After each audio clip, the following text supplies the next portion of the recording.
नमस्कार दोस्तों, मैं हूं सुबोध और आपका बहुत बहुत स्वागत है आपके अपने चैनल अरुणोदय में। दोस्तों, हम लोग पढ़ रहे हैं जो आपके पाठ्यक्रम में कहानियां लगाई गई हैं उनको, और उसी के क्रम में आज हम लोग पढ़ने वाले हैं भीष्म साहनी की कहानी अमृतसर आ गया। दोस्तों, आपके सिलेबस में जितनी कहानियां लगाई गई थी हम लोगों ने लगभग कहानियां पढ़ ली हैं। आज हम लोग अमृतसर आ गया पढ़ लेते हैं। उसके बाद मुझे सिर्फ 5 कहानियां आपको पढ़ानी शेष रह जाएंगी। तो इस तरीके से कहानी हम लोग पूरी करने वाले हैं। फिर उसके बाद हम लोग उपन्यास पढ़ेंगे। उधर आपका हिंदी साहित्य का इतिहास और काव्यशास्त्र चल ही रहा है, जिसमें पाश्चात्य काव्यशास्त्र आपका पूरा हो गया है। पाश्चात्य काव्यशास्त्र की एक क्लास बची है जो शायद मैं आज ही पढ़ा दूंगा, जिसमें आपको रूपवाद और मिथक, फैंटेसी वगैरह ये सारी चीज़ें बतानी है। इसके साथ आपका पाश्चात्य काव्यशास्त्र पूरा हो जाएगा। उसमें एक काम शेष बचेगा, उसकी प्रश्नोत्तरी करवाना। तो ये सारी चीज़ें चल रही हैं। उसके साथ हम लोग बहुत जल्दी 500 सब्सक्राइबर्स तक पहुंच गए हैं, यानी अपना परिवार जो है 500 तक हो गया है, जो कि मेरी उम्मीद से बहुत बाहर है। मैंने सोचा था कि मुझे अगर YouTube पे 100 बच्चे भी मिल जाएंगे तो मैं बहुत खुशी से पढ़ाता रहूँगा, लेकिन अब तो हम 500 हो गए हैं तो मेरा और उत्साह बढ़ा है। तो इसी तरीके से साथ बनाए रहिएगा और मैं संघर्ष करता रहूँगा। खैर, हम लोग आज की कहानी पढ़ना शुरू करते हैं। अमृतसर आ गया। तो कहानी हम लोग पढ़ें उससे पहले थोड़ी सी बात कर लेते हैं जो कहानीकार हैं, यानी कि भीष्म साहनी की। फिर उसके बाद बात करते हैं कहानी की। तो भीष्म साहनी का जन्म हुआ था 1915 को। जन्म आप लोग हर दशा में याद रखा करें राइटर का, क्योंकि आपसे कई बार रचनाकारों का जन्म के अनुसार उनका क्रम पूछ लेता है। निधन इनका जो है अभी 2003 में हो गया। और अगर हम बात करें कि इनका जन्म स्थान कहाँ पे है, तो पड़ोसी मुल्क पाकिस्तान में एक जगह पड़ती है रावलपिंडी, जहाँ पे जो है इनका जन्म हुआ था। और ये नई कहानी पत्रिका के संपादक रहे। 2 वर्ष तक ये जो है उस पत्रिका के संपादक रहे थे। अगर आप सन जानना चाहें तो मैं आपको बता दूं कि 1965 से लगा के 1967 तक भीष्म साहनी जी नई कहानी पत्रिका के संपादक रहे थे। 1973 में जो इन्होंने अपना एक उपन्यास लिखा था तमस नाम से, जिसको 1975 में साहित्य अकादमी पुरस्कार दिया गया। और ये जो है प्रख्यात फिल्म अभिनेता बलराज साहनी के छोटे भाई थे। पेशे से जो है ये जो है शिक्षक थे, और Indians people theatre and association यानी कि जो है इप्टा से भी ये जुड़े रहे। तो शिक्षण का काम करते थे, पढ़ाते थे। दिल्ली में पढ़ाते थे जाकिर हुसैन कॉलेज में। डॉक्टर विकास दिव्य कीर्ति जिसमें पढ़ते थे उसमें जो है भीष्म साहनी पढ़ाते थे जाकिर हुसैन कॉलेज में। बात कर लेते हैं इनके कहानी संग्रह की। तो भीष्म साहनी जी के जो है कुल 10 कहानी संग्रह हैं, जिसमें इनकी 120 कहानियां संग्रहित हैं। बात कर लेते हैं इनके कौन कौन से कहानी संग्रह हैं और इनके किस कहानी संग्रह में कितनी कहानियां हैं। तो इनका जो पहला कहानी संग्रह है वो है भाग्य रेखा। भाग्य रेखा का प्रकाशन होता है 1953 ईस्वी में। 14 कहानियां इस कहानी संग्रह में हैं। इनका जो दूसरा कहानी संग्रह है वो है पहला पाठ, प्रकाशन होता है 1957 में। 15 कहानियां इसमें हैं। भटकती राख इनका 1966 में है। 20 कहानियों का ये संग्रह है। पटरियां, जिसमें आज की कहानी अपनी संग्रहित है अमृतसर आ गया, जिसका प्रकाशन होता है 1972 ईस्वी में। और ये जो है 14 कहानियों का संग्रह है। साल 1978 में इनका कहानी संग्रह प्रकाशित होता है वाडजू, जिसमें 11 कहानियां थीं। शोभा यात्रा 1981 में प्रकाशित होता है, जिसमें 10 कहानियां थीं। निशाचर इनका 1983 में प्रकाशित होता है, 14 कहानियां जिसमें थीं। पाली इनका 1989 में प्रकाशित होता है, 11 कहानियां इसमें थी। और डायन 1998 में प्रकाशित होता है, और ये 11 कहानियों का संग्रह है। इनका जो अंतिम कहानी संग्रह है वो चीले हैं। एक बात आप लोग और याद रखें कि बच्चों से संबंधित कहानी इनके जो है गुलेल का खेल नाम के कहानी संग्रह में संग्रहित हैं। तो भीष्म साहनी का रचना संसार हम लोगों के लिए बेहद इंपॉर्टेंट है। इनके कहानी संग्रह, इनके नाटक, इनके उपन्यास, ये तीनों चीजें आपको रट लेनी है, क्योंकि इससे प्रश्न आता ही आता है।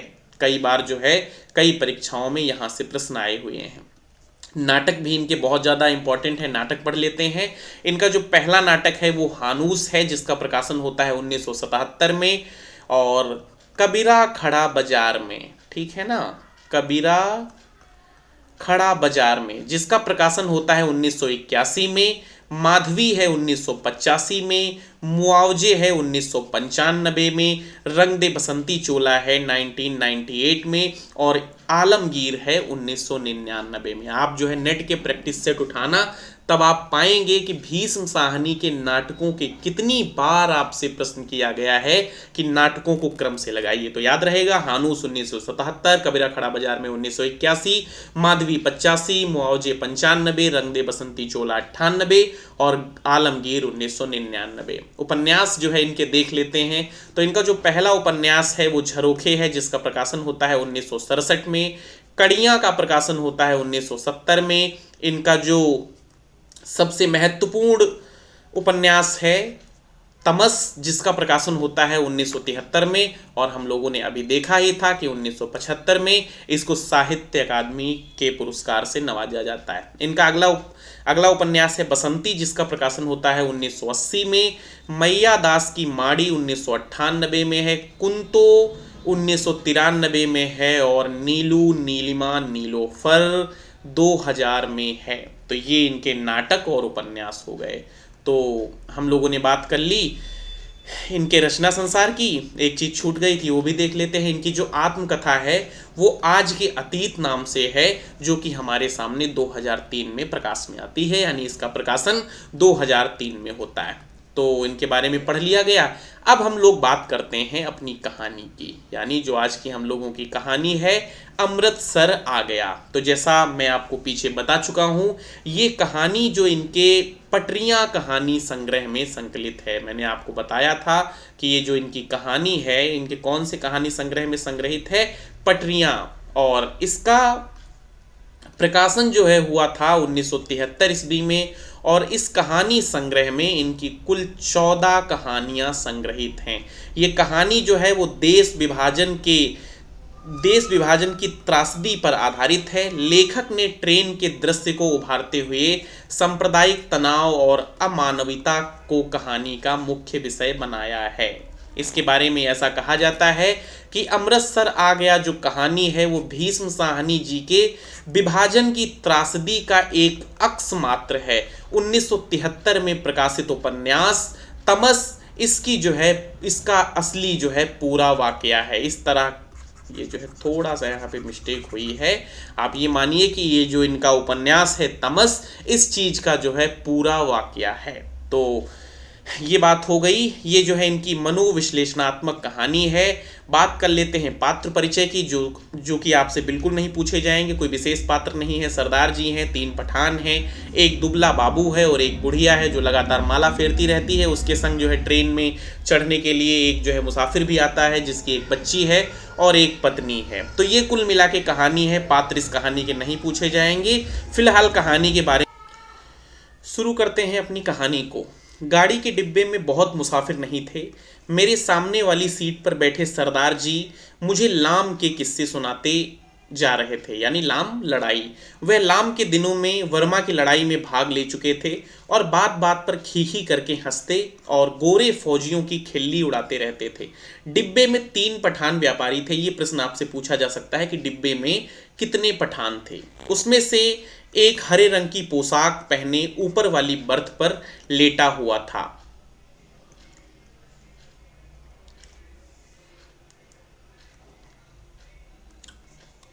वह आदमी बड़ा हंसमुख था और बड़ी देर से मेरी साथ वाली सीट पर बैठे एक दुबले से बाबू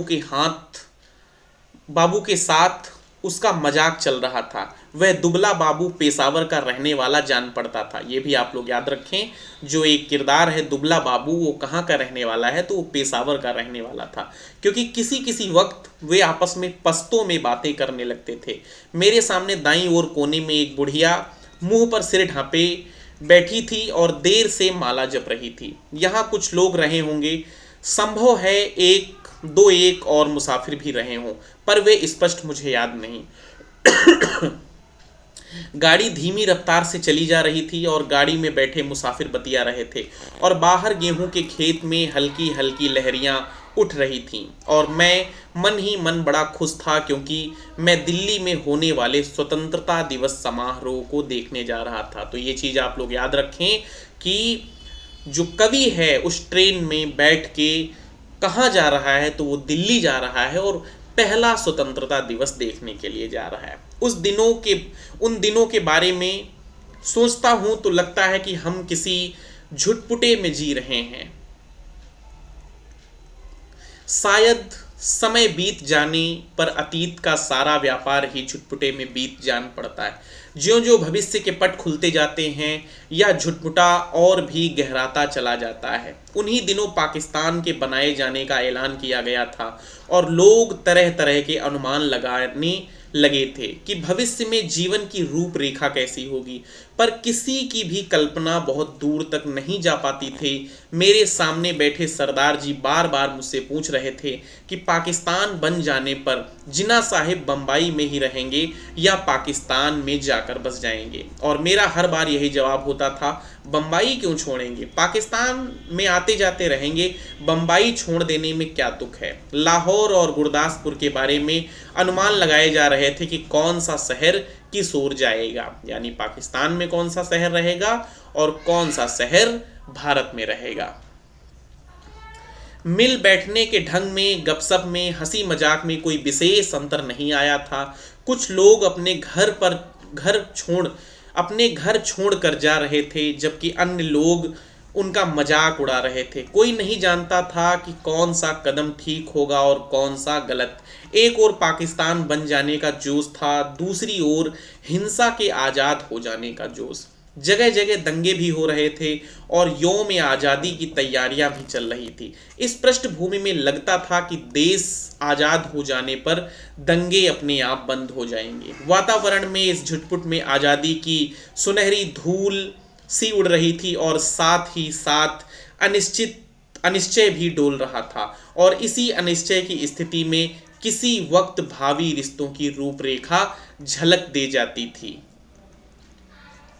उस समय जेहलम का स्टेशन पीछे छूट चुका था। तो ये आप लोग याद रखें कि कहानी में कौन कौन से स्टेशन का वर्णन हुआ है। तो ये पहला स्टेशन जेहलम हो गया, आप लोग याद रखना। इसके बाद कौन सा स्टेशन आएगा, वजीराबाद आएगा। फिर उसके बाद देखते हैं आगे कौन आएगा।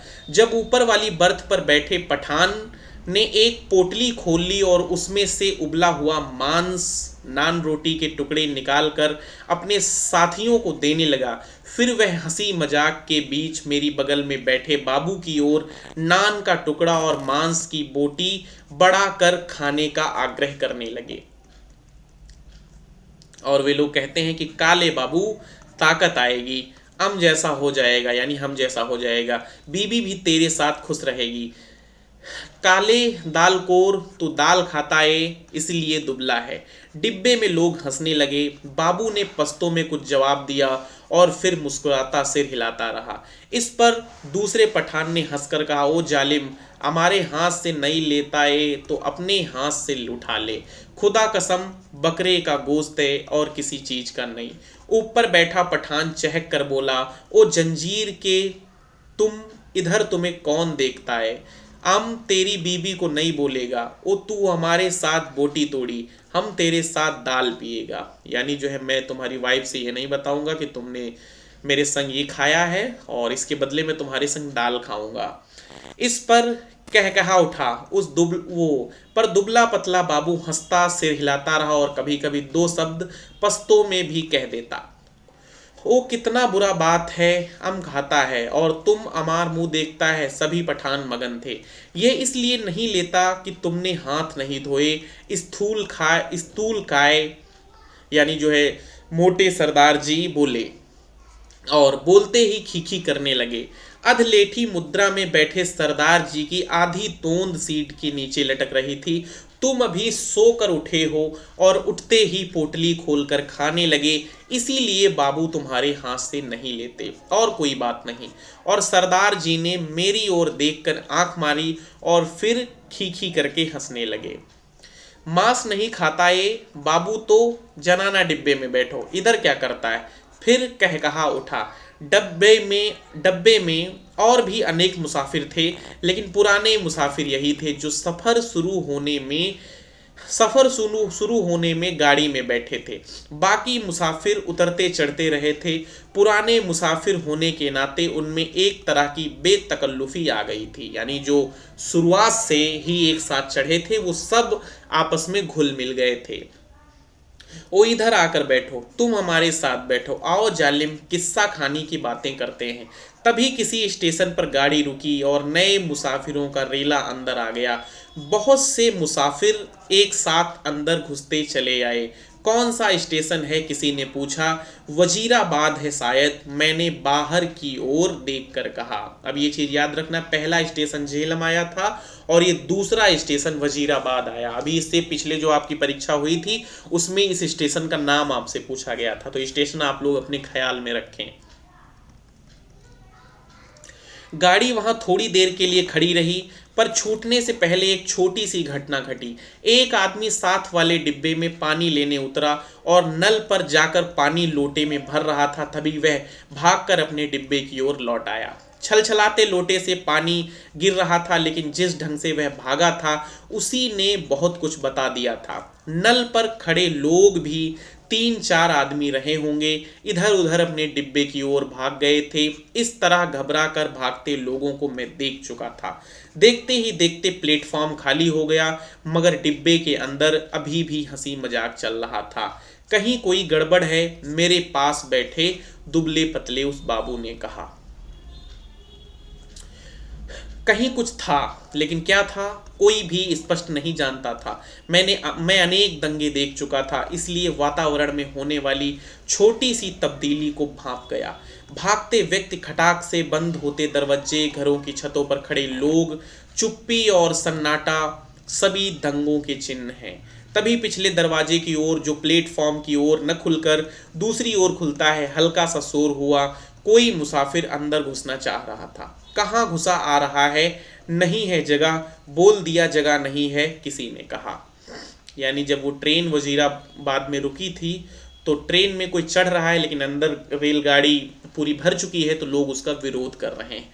लोग कह रहे हैं कि बंद करो दरवाजा, यूं ही मुंह उठाए घुस आते हैं। आवाज़ें आ रही थीं। जितनी देर कोई मुसाफिर डिब्बे में बाहर खड़ा अंदर आने की चेष्टा करता रहे, अंदर बैठे मुसाफिर उसका विरोध करते रहते, पर एक बार जैसे ही वह अंदर आ जाए तो विरोध खत्म हो जाता और वह मुसाफिर जल्दी ही डिब्बे की दुनिया का निवासी बन जाता और अगले स्टेशन पर वही सबसे पहले बाहर खड़े मुसाफिरों पर चिल्लाने लगता, नहीं है जगह,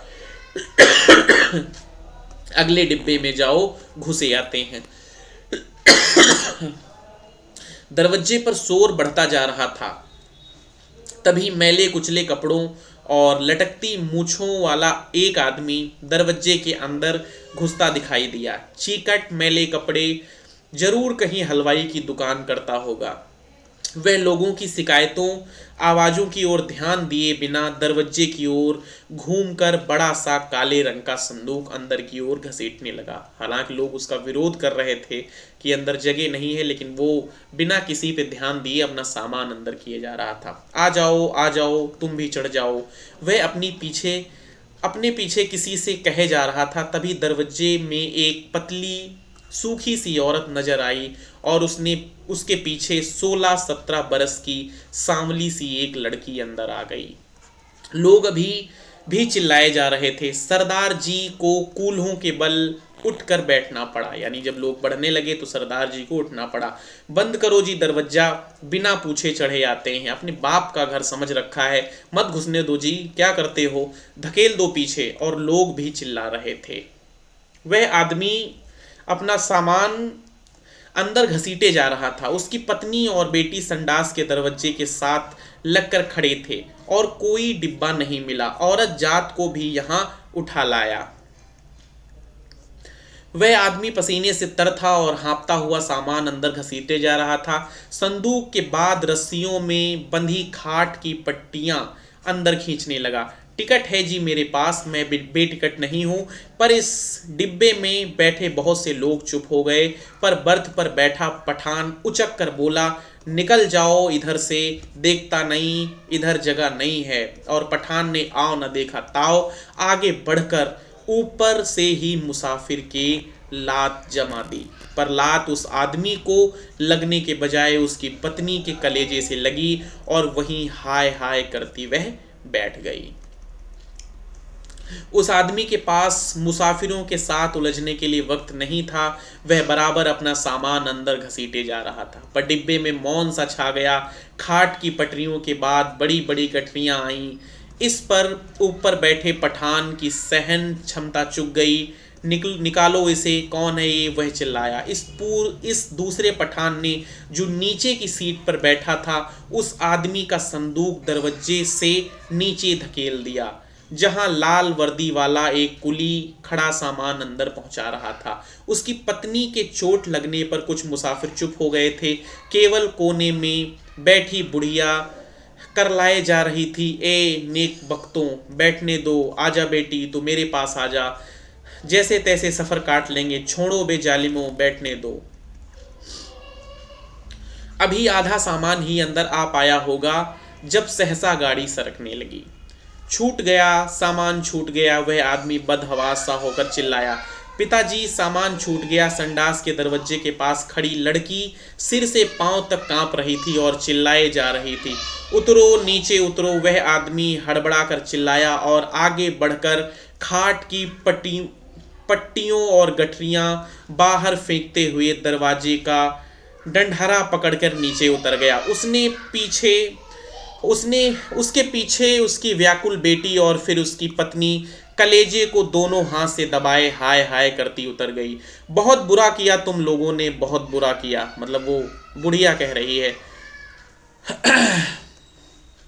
बुढ़िया ऊंचा ऊंचा बोल रही थी, तुम्हारे दिल में दर्द मर गया है। छोटी सी बच्ची उसके साथ थी। बेरहमो, तुमने बहुत बुरा किया। धक्के देकर उतार दिया। गाड़ी सूने प्लेटफॉर्म को लांघती आगे बढ़ गई। डिब्बे में व्याकुल सी चुप्पी छा गई। बुढ़िया ने बोलना बंद कर दिया था। पठानों का विरोध कर पाने की हिम्मत नहीं थी। तभी मेरे बगल में बैठे दुबले बाबू ने मेरे बाजू पर हाथ रखकर कहा, आग है, देखो आग लगी है। गाड़ी प्लेटफॉर्म छोड़कर आगे निकल आई थी और शहर पीछे छूट रहा था। तभी शहर की ओर उठते हुए धुएं के बादल और उनमें लप लपाती आग के शोले नजर आने लगे। दंगा हुआ है। स्टेशन पर भी लोग भाग रहे थे, कहीं दंगा हुआ है। शहर में आग लगी थी। बात डिब्बे भर के मुसाफिरों को पता चल गई और वे लपक कर खिड़कियों में से आग का दृश्य देखने लगे। जब गाड़ी शहर छोड़कर आगे बढ़ गई तो डिब्बों में सन्नाटा छा गया। मैंने घूमकर डिब्बे के अंदर देखा तो दुबले बाबू का चेहरा पीला पड़ गया था और माथे पर पसीने की परत किसी मुर्दे के माथे की तरह चमक रही थी। मुझे लगा जैसे अपनी अपनी जगह बैठे सभी मुसाफिरों ने अपने आसपास बैठे लोगों का जायजा ले लिया है। सरदार जी उठकर मेरी सीट पर आ बैठे। नीचे वाली सीट पर बैठा पठान उठा और अपने दो साथी पठानों के साथ ऊपर वाली बर्थ पर चढ़ गया। यही क्रिया शायद रेलगाड़ी के अन्य डिब्बों में चल रही थी। डिब्बे में तनाव आ गया। लोगों ने बतियाना बंद कर दिया। तीनों के तीनों पठान ऊपर बर्थ पर एक साथ बैठे चुपचाप नीचे की ओर देखे जा रहे थे। सभी मुसाफिरों की आंख पहले से ज्यादा खुली, ज्यादा संकित सी लगी। यही स्थिति संभवतः गाड़ी के सभी डिब्बों में व्याप्त हो रही थी। कौन सा स्टेशन था यह, डिब्बे में किसी ने पूछा। वजीराबाद, किसी ने उत्तर दिया। जवाब मिलने पर डिब्बे में एक और प्रतिक्रिया हुई। पठानों के मन का तनाव फौरन ढीला पड़ गया, जबकि हिंदू सिख मुसाफिरों की चुप्पी और ज्यादा गहरी हो गई। एक पठान ने अपनी बास्कट की जेब से नस्वार की डिबिया निकाली और नाक में नस्वार चढ़ाने लगा। अन्य पठान भी अपनी डिबिया निकालकर नस्वार चढ़ाने लगे। बुढ़िया बराबर माला जपे जा रही थी। किसी वक्त उसके बुदबुदाते ओंठ नजर आते, लगता उसमें से कोई खोखली सी आवाज निकल रही है।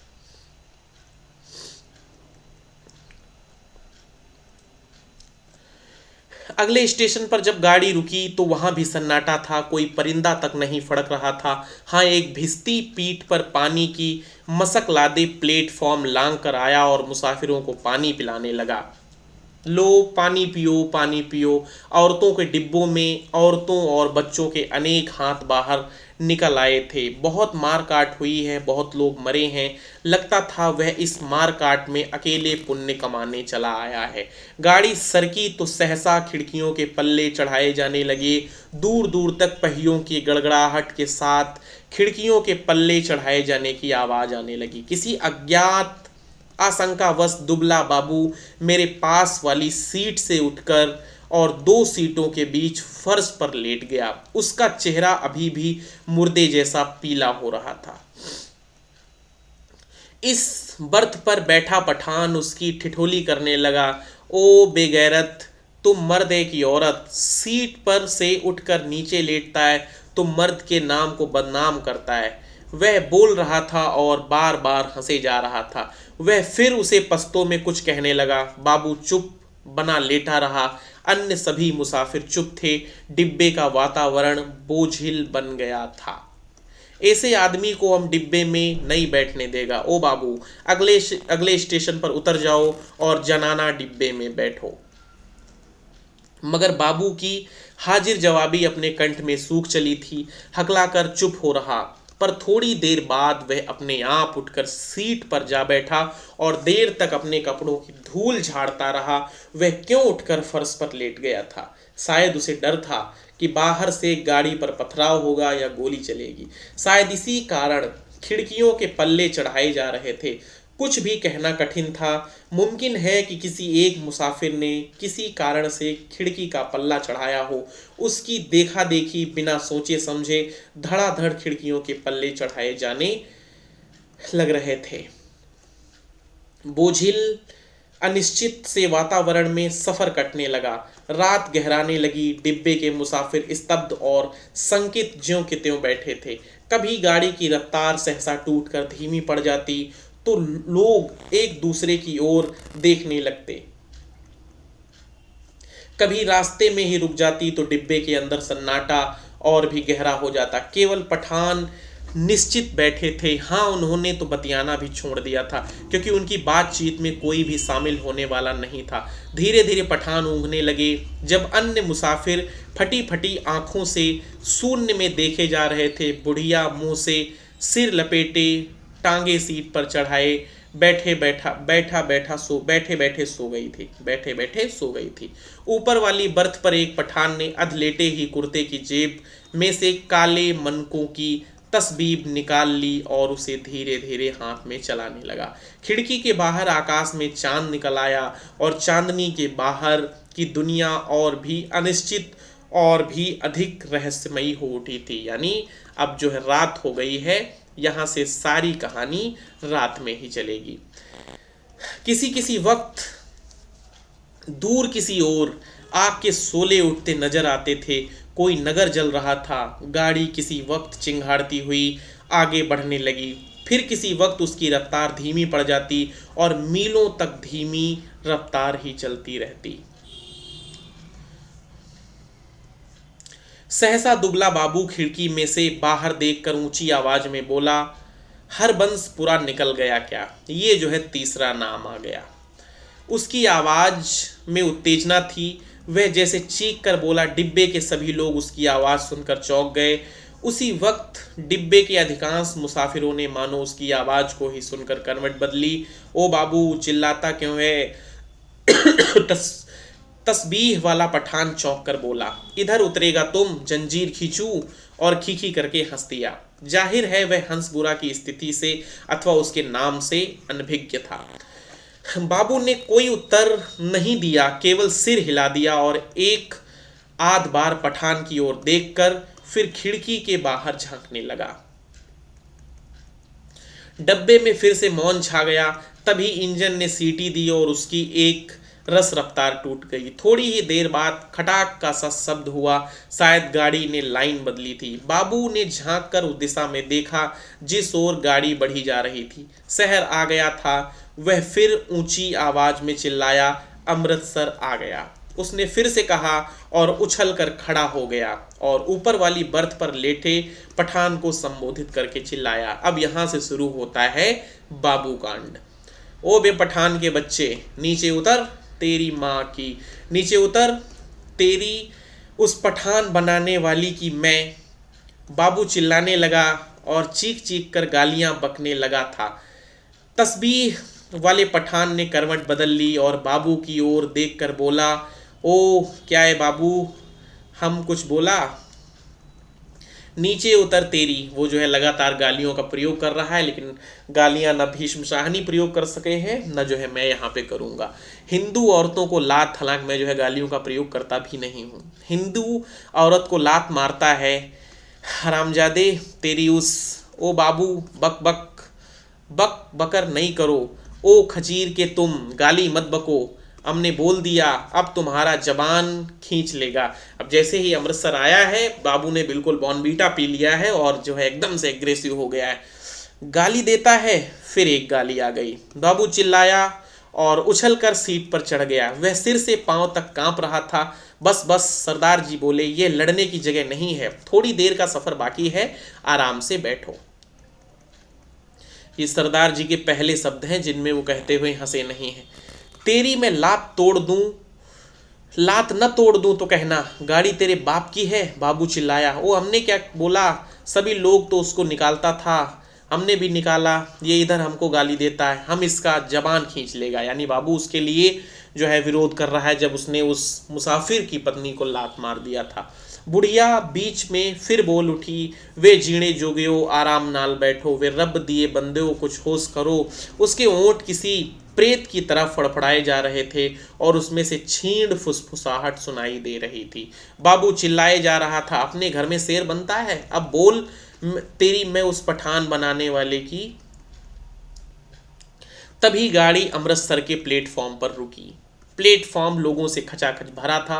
प्लेटफॉर्म पर खड़े लोग झांक झांक कर डिब्बों के अंदर देखने लगे। बार बार लोग एक ही सवाल पूछ रहे थे, पीछे क्या हुआ है, कहां पर दंगा हुआ है। खचाखच भरे प्लेटफॉर्म पर शायद इस बात की चर्चा चल रही थी कि पीछे क्या हुआ है। प्लेटफॉर्म पर खड़े 2-3 खोमचे वालों पर मुसाफिर टूट टूट पड़े थे। सभी को सहसा भूख और प्यास परेशान करने लगी थी। इस दौरान 3-4 पठान हमारे डिब्बे के बाहर प्रकट हो गए और खिड़की में से झांक झांक कर अंदर देखने लगे। अपने पठान साथियों पर नजर पड़ते हुए पश्तो में कुछ बोलने लगे। मैंने घूमकर देखा, बाबू डिब्बे में नहीं था। न जाने कब वह डिब्बे से निकल गया था। मेरा माथा ठिनका। गुस्से में वह पागल हुआ जा रहा था, न जाने क्या कर बैठे। पर इस बीच डिब्बे के तीनों पठान अपनी अपनी गठरी उठाकर बाहर निकल गए और अपने पठान साथियों के साथ गाड़ी के अगले डिब्बे की ओर बढ़ गए। जो विभाजन पहले प्रत्येक डिब्बे के भीतर होता रहा था, अब सारी गाड़ी के स्तर पर होने लगा था। खोमचे वालों के इर्द गिर्द भी भीड़ छटने लगी थी। लोग अपने अपने डिब्बों में लौटने लगे थे। तभी सहसा एक ओर से मुझे वह बाबू आता दिखाई दिया। उसका चेहरा अभी भी बहुत पीला था और माथे पर बालों की लट झूल रही थी। नजदीक पहुंचा तो मैंने देखा उसने अपने हाथ में लोहे की एक छड़ उठा रखी है। जाने वह उसे कहाँ मिल गई। डिब्बे में घुसते समय उसने छड़ को अपनी पीठ के पीछे कर लिया और मेरे साथ वाली सीट पर बैठने से पहले उसने हौले से छड़ को सीट के नीचे सरका दिया। सीट पर बैठते ही उसने आंखें पठान को देख पाने के लिए ऊपर को उठी, पर डिब्बे में पठानों को ना पाकर वह हड़बड़ाकर चारों ओर देखने लगा। निकल गए हरामी, मादर, सब के सब निकल गए।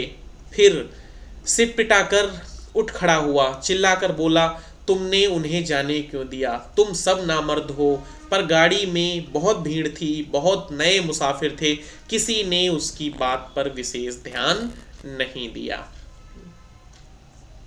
गाड़ी सरकने लगी और फिर वह मेरी वाली सीट पर आ बैठा। वह बड़ा उत्तेजित था और बराबर बड़बड़ाए जा रहा था। धीरे धीरे गाड़ी हिचकोले खाती आगे बढ़ने लगी। डिब्बे में पुराने मुसाफिरों ने भरपेट पूरियां खा ली थी और पानी पी लिया था और गाड़ी उस इलाके में आगे बढ़ने लगी थी जहां उनके जान माल को खतरा नहीं था। नए मुसाफिर बतिया रहे थे। धीरे धीरे गाड़ी फिर समतल गति से चलने लगी। कुछ ही देर बाद लोग ऊँघने भी लगे, मगर बाबू अभी फटी फटी आंखों से सामने की ओर देखे जा रहा था। बार बार मुझसे पूछता कि पठान डिब्बे में से निकलकर किस ओर गए। उसके सिर पर जुनून सवार था। गाड़ी के हिचकोलों में मैं खुद ऊँघने लगा। डिब्बे में लेट पाने के लिए जगह नहीं थी। बैठे बैठे ही नींद मेरा सिर कभी एक ओर को लुढ़का जाता। नींद में मेरा सिर कभी एक ओर को लुढ़क जाता, कभी दूसरी ओर को। किसी किसी वक्त झटके से मेरी नींद टूटती और मुझे सामने की सीट पर अस्त व्यस्त से पड़े सरदार जी के खर्राटे सुनाई देते। अमृतसर पहुंचने के बाद सरदार जी ने फिर से सामने वाली सीट पर टांग पसार कर लेट गए। डिब्बे में तरह तरह के आड़ी तिरछी मुद्राओं में मुसाफिर पड़े थे। उनकी बीभत्स मुद्राओं को देखकर लगता डिब्बा लाशों से भरा है। पास बैठे बाबू पर नजर पड़ी तो वह खिड़की के बाहर मुंह किए देख रहा था, कभी दीवार से पीठ लगाए तनकर बैठा नजर आता।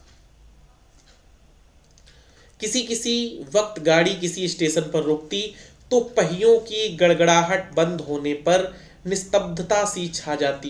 तभी लगता जैसे प्लेटफॉर्म पर कुछ गिरा है या जैसे कोई मुसाफिर गाड़ी से उतरा है और मैं झटके से उठकर बैठ जाता। इसी तरह जब एक बार मेरी नींद टूटी तो गाड़ी की रफ्तार धीमी पड़ गई थी और डिब्बे में अंधेरा था। मैंने उसी तरह अथलेटे खिड़की में से बाहर देखा। दूर पीछे की ओर किसी स्टेशन पर सिग्नल के लाल लाल कुमकुमे चमक रहे थे।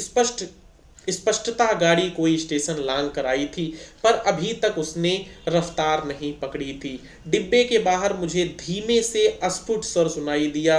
दूर ही एक धूमिल सा काला पुंज नजर आया। नींद की खुमारी में मेरी ओर कुछ देर तक उस पर लगी रही। मैंने उसे समझ पाने का विचार छोड़ दिया। डिब्बे के अंदर अंधेरा था, बत्तियां बुझी हुई थीं, लेकिन बाहर लगता था पौ फटने वाली है, यानी सुबह होने वाली है। मेरी पीठ पीछे डिब्बे के बाहर किसी चीज को खरोचने की सी आवाज आई। मैंने दरवाजे की ओर घूम कर देखा। डिब्बे का दरवाजा बंद था। मुझे फिर से दरवाजा खरोचने की आवाज सुनाई दी। फिर मैंने साफ साफ सुना लाठी से कोई डिब्बे का दरवाजा पटपटा रहा था। मैंने झांक कर खिड़की के बाहर देखा। सचमुच एक आदमी डिब्बे की 2 सीढ़ियां चढ़ाया था। उसके कंधे पर एक गठरी झूल रही थी और हाथ में लाठी थी। उसने बदरंग से कपड़े पहन रखे थे और उसकी दाढ़ी भी थी। फिर मेरी, यानी वो मुसलमान था, फिर मेरी नज़र बाहर की ओर आ गई। गाड़ी के साथ साथ एक औरत भागती चली आ रही थी, नंगे पांव। उसने 2 गठरियां उठा रखी थी। बोझ के कारण उससे दौड़ा नहीं जा रहा था। डिब्बे के पायदान पर खड़ा आदमी बार बार उसकी ओर मुड़कर देख रहा था और हाँफता हुआ कहे जा रहा था कि आजा आजा, तू भी चढ़ जा, आजा। दरवाजे पर फिर से लाठी पटपटाने की आवाज आई। खोलो जी दरवाजा, खुदा के वास्ते दरवाजा खोलो। वह आदमी हाँफ रहा था, खुदा के लिए दरवाजा खोलो, मेरे सामने औरत जात है, गाड़ी निकल जाएगी। सहसा मैंने देखा बाबू हड़बड़ा कर उठा हुआ और दरवाजे के पास जाकर दरवाजे में लगी खिड़की में से मुंह बाहर निकाल कर बोला, कौन है? इधर जगह नहीं है। बाहर खड़ा आदमी फिर गिड़गिड़ाने लगा, खुदा के वास्ते दरवाजा खोलो, गाड़ी निकल जाएगी। वह आदमी खिड़की में से अपना हाथ अंदर डालकर दरवाजा खोल पाने के लिए सिटकनी टटोलने लगा।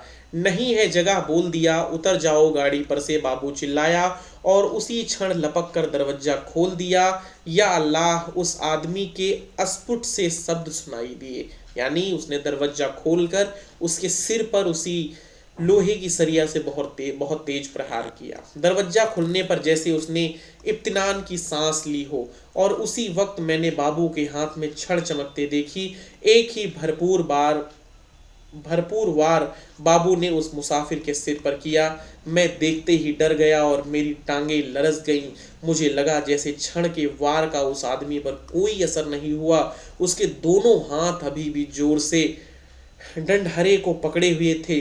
कंधे पर से लटकती हुई गठरी खिसट कर उसकी कोहनी पर आ गई थी। यानी उसने इतनी तेज उसकी सिर पे प्रहार किया, और जब आपको बेहद गंभीर चोट लगती है तो कुछ क्षण तक आपको पता नहीं चलता है कि क्या हुआ। बाद में आपका मस्तिष्क उस चीज को अनुभव कर पाता है। तभी सहसा उसके चेहरे पर लहू की 2-3 धारें एक साथ फूट पड़ी। मुझे उसके खुले ओंठ और चमकते दांत नजर आए। वह 2 बार या अल्लाह बुदबुदाया। फिर उसके पैर लड़खड़ा गए। उसकी आंखों ने बाबू की ओर देखा, अनमुदी सी आंखें जो धीरे धीरे सिकुड़ती जा रही थी, मानो उसे पहचानने की कोशिश कर रही हूं कि वह कौन है, उसने किस अदावत का बदला ले लिया है। इस बीच अंधेरा कुछ और छन गया था। उसके ओंठ फिर से फड़फड़ाए और सफेद दांत फिर से झलक उठे। मुझे लगा जैसे वह मुस्कुराया, पर वास्तव में केवल क्षय के ही कारण ओंठों में बल पड़ने लगा था। नीचे पटरी के साथ साथ भागती औरत बड़बड़ाए और कोसे जा रही थी। उसे अभी भी मालूम नहीं हो पाया था क्या हुआ है। वह अभी भी शायद यह समझ रही थी कि गठरी के कारण उसका पति गाड़ी पर ठीक तरह से चढ़ नहीं पा रहा है, उसका पैर जम नहीं पाया है। वह गाड़ी के साथ साथ भागती हुई अपनी 2 गठरियों के बावजूद अपने पति के पैर पकड़ पकड़ कर सीढ़ी पर टिकाने की कोशिश कर रही थी। तभी सहसा डंडहरे से उस आदमी के दोनों हाथ छूट गए और वह कटे पेड़ की भांति नीचे गिरा। यानी जो उसने ट्रेन पकड़ रखी थी वो छूट गई और वो नीचे गिर गया। उसे गिरते ही औरत ने भागना बंद कर दिया, मानो दोनों का सफर एक साथ ही खत्म हो गया हो। क्या बात है, सारे रोंगटे खड़े हो गए मेरे तो कहानी पढ़ते हुए। जब भी पढ़ता हूँ यहाँ का जो कहानी में दौर चलता है मुझे बड़ा बीभत्स लगता है। बाबू अभी भी मेरे निकट डिब्बे में खुले दरवाजे में बुत का बुत बना खड़ा था। लोहे की छड़ अभी भी उसके हाथ में थी।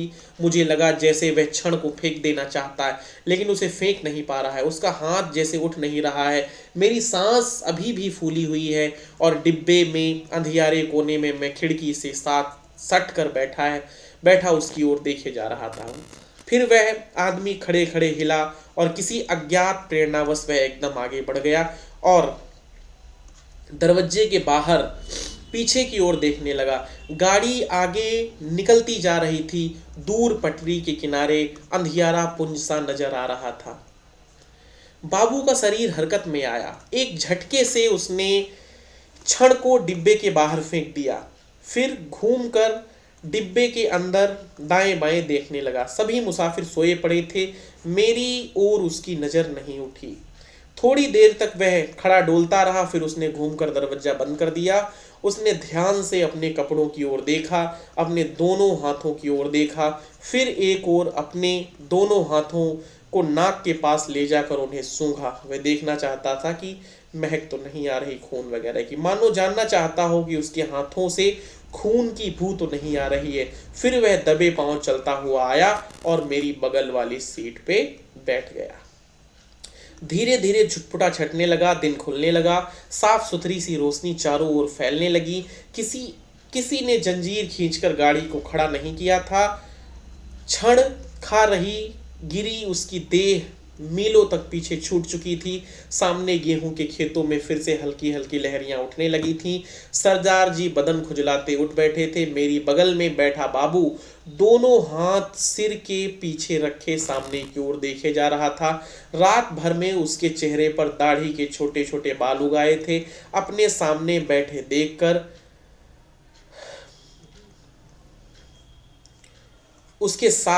सरदार उसके साथ बतियाने लगा और बोला, बड़े जीवट वाले हो बाबू, दुबले पतले हो पर बड़े गुर्दे वाले हो, बड़ी हिम्मत दिखाई। तुमसे ही डरकर वे पठान डिब्बे से निकल गए। यहाँ बने रहते तो एक ना एक की खोपड़ी तुम जरूर दुरुस्त कर देते। और सरदार जी हंसने लगे। बाबू जवाब में मुस्कुराया, एक बीभत्सी मुस्कान, और देर तक सरदार जी का चेहरा देखता रहा। तो ये थी आज की आपकी कहानी यहाँ पे ख़त्म होती है। उम्मीद करते हैं कहानी आपको बहुत बहुत बहुत पसंद आई होगी और जो आपको कहानी के बारे में तथ्य पढ़ाए गए हैं, और ये आपने कहानी पढ़ ली। मुझे नहीं लगता इसके बाद आपको कहानी में पढ़ने के लिए कुछ रह जाता है। तो कहानी पूरी हुई। आप अपना ध्यान रखें, अपनों का ध्यान रखें, खूब पढ़ाई करते रहें और क्लास को थोड़ा बहुत शेयर भी करते रहें। मेरा भी ख्याल रखें भाई।